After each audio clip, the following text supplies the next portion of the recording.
തിരുവനന്തപുരത്ത് നിന്ന് മറ്റൊരു പ്രധാനപ്പെട്ട വാർത്ത എത്തുന്നുണ്ട്. തിരുവനന്തപുരം വിളപ്പിൻശാലയിൽ ഭാര്യയെ മർദ്ദിച്ച് കൊലപ്പെടുത്തി.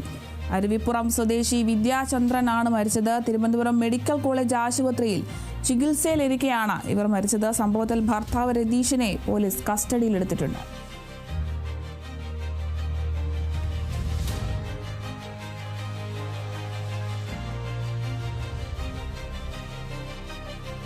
തിരുവനന്തപുരം വിളപ്പിൻശാലയിലാണ് ഭാര്യയെ മർദ്ദിച്ചു കൊലപ്പെടുത്തിയെന്നൊരു വാർത്തയെത്തുന്നത്.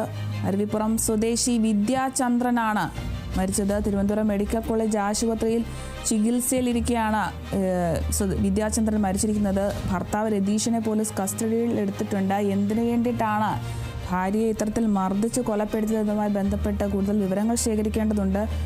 എന്തായാലും ഭർത്താവ് രതീഷിനെ പോലീസ് കസ്റ്റഡിയിൽ എടുത്തിട്ടുണ്ട്. മർദ്ദിച്ചാണ് കൊലപ്പെടുത്തിയിരിക്കുന്നത്.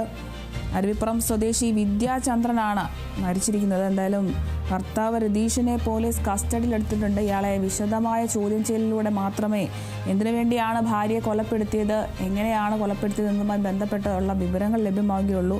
മർദ്ദിച്ചാണ് ഭാര്യയെ കൊലപ്പെടുത്തിയിരിക്കുന്നത്. അരുവിപ്പുറം സ്വദേശി വിദ്യാചന്ദ്രനാണ് മരിച്ചിരിക്കുന്നത്. തിരുവനന്തപുരം മെഡിക്കൽ കോളേജ് ആശുപത്രിയിൽ ഇവർ ചികിത്സയിലായിരുന്നു.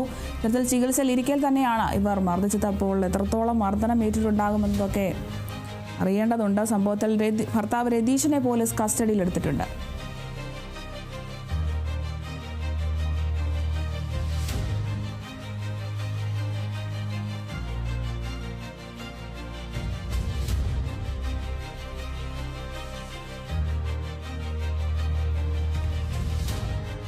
തിരുവനന്തപുരം വിളപ്പിൻശാലയിൽ നിന്നാണ് ഈ ഒരു ഞെട്ടിപ്പിക്കുന്ന വാർത്ത എത്തുന്നത്. ഭാര്യയെ മർദ്ദിച്ചു കൊലപ്പെടുത്തി എന്നാണ് ഒരു വാർത്ത. അരുവിപ്പുറം സ്വദേശി വിദ്യാചന്ദ്രനാണ് മരിച്ചിരിക്കുന്നത്.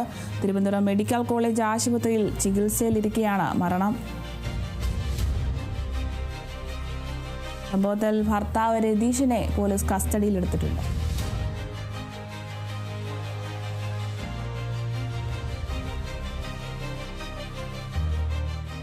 നോക്കാം സ്വർണം വെള്ളി നിരക്കുകൾ. കവിത ഗോൾഡ് ആൻഡ് ഡയമണ്ട്സ് ഇന്നത്തെ സ്വർണം വെള്ളി നിരക്കുകൾ നിങ്ങൾക്കായി അവതരിപ്പിച്ചു.